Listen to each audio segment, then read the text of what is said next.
네, 여러분 안녕하십니까. 방탄국회라는 말이 있습니다. 비리 의혹에 휩싸인 동료 의원이 체포되는 것을 막기 위해서 소속당이 일부러 임시국회를 여는 것을 탑니다. 회기 중에는 현행범이 아니면 체포할 수 없다는 특권을 악용하는 패습입니다. 이제 우리는 한 번도 경험해보지 못한 나라에서 한 번도 경험해보지 못했던 방탄 장관을 목격하고 있습니다. 신임 법무장관 얘기입니다. 조국 장관은 취임하자마자 수사팀을 흔들고 방해하고 여러 방탄 조치를 취하고 있는데 하나씩 뜯어보겠습니다. 첫째, 수사 공보를 금지하는 조치를 추진하고 있습니다. 모레 당정 협의도 갖기로 했습니다. 기존에는 공보 준칙이라고 되어 있었는데 이것을 형사사건 공개 금지 등에 관한 규정으로 바꿨습니다. 기소된 이후에는 수사 내용을 적절히 알린다는 공보 준칙이 공개를 금지하는 규정으로 바뀐 것입니다. 자유한국당은 사실상 밀실 수사를 획책하고 있다고 비난했습니다. 비판 언론의 입을 막고 국민의 눈과 귀를 가리겠다는 의도입니다. 둘째, 조국 장관은 3년 전 상관 폭언과 업무 스트레스로 자살한 검사 묘소를 찾았습니다. 그곳에서 검찰 조직 문화, 검사 교육, 승진 제도를 바꿔야 한다고 했습니다. 정말 느닷없습니다. 조 장관에게 사퇴를 촉구한 동기생 임무영 검사의 글에는 아무런 대꾸도 않더니 자기 편을 든 임은정 검사는 콕 집어 거론하면서 법무부 감찰관실이 의견을 수렴하라고 지시를 했습니다.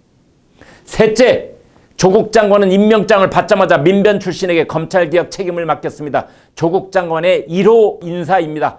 검찰개혁 지원단을 만들라고 지시하고 단장에 민변 출신 황희석 법무부 인권국장을 앉혔습니다.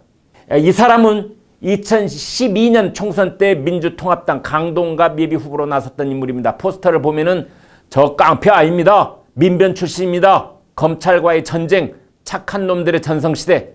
자, 이런 말까지 써 있습니다. 이건 개혁이 아니라 검찰 장악 시도입니다. 넷째, 법무부 간부들을 동원해서 수사에서 윤석열을 빼고 가자고 수사팀을 압박했다는 의혹까지 받고 있습니다. 이런 얘기를 꺼낸 김오수 법무차관은 검찰총장 후보로 거론됐었고 전남 영광 출신으로 이낙연 총리와 동양입니다. 김오수 차관은 강기정 청와대 병무수석과 광주 대동고등학교 동문입니다. 또 이런 움직임에 가세했던 이성윤 법무부 검찰국장은 전북 고창 출신으로 문 대통령의 경희대 후배입니다. 야당은 청와대와 고위층들이 수사에 개입하려는 의도라면서 헌법상 탄핵 대상이 될 수 있는 법질서 유린 행위라고 했습니다. 다섯째, 민주당 수석 대변인이 방송에 나와서 근거도 없는 얘기로 윤석열 검찰총장을 헛되는 얘기를 하고 여당 정치인과 친여 성향 인사들이 수사팀을 비난하고 있습니다. 이것은 수사 방해요, 사법 방해의 올시다. 여섯째, 조국 펀드 운용사인 코링크 PE의 실소유주인 조국 장관의 오촌 조카 조범동 씨.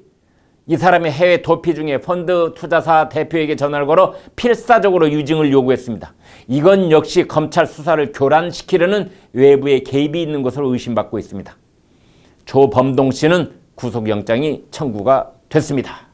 미국 의회에서 2017년 트럼프 대통령에게 탄핵 소추안을 발의했던 것도 사법방해 혐의 때문이었습니다. 제임스 코미 FBI 국장을 해임한 게 정당한 수사 업무를 방해했다는 것이었죠.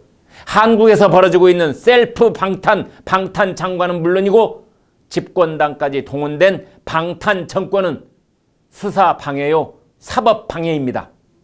이건 탄핵에 해당하는 중범죄가 될 수도 있습니다.